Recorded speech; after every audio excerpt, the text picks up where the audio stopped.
আসসালামু আলাইকুম প্রিয় বন্ধুরা, কেমন আছেন সবাই? আশা করি সবাই ভালো আছেন। অনেকদিন পর আবারও ভিডিও নিয়ে আসলাম। আসলে ব্যস্ততার কারণে ভিডিও করা যায় না, অনেক ব্যস্ততা।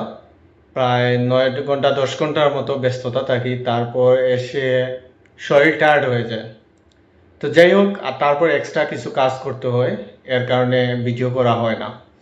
তো আপনারা কাতার থেকে যারা পর্তুগাল যেতে চাচ্ছেন কিন্তু ওয়ার্ক পারমিট পেয়ে গেছেন, হ্যাঁ, কিন্তু এমবাসি ডেট পাচ্ছেন না, যারা এমবাসি ডেট পাচ্ছেন না তারা আমার সাথে যোগাযোগ করতে পারেন। ইনশাল্লাহ আপনাকে এমবাসি ডেট মিলিয়ে দেওয়ার চেষ্টা করব। সমস্যা নাই, আমি চেষ্টা করব। অনেকরে দিছি, আপনারা যারা এখন চিন্তা করলাম যে আপনাদেরকে জানাই, কারণ আমি এটা তেমন জানানোর মানে গুরুত্ব মনে করছিলাম না, কারণ এই দেশের আইন কানুন সম্পর্কে তো আপনারা জানা আছে।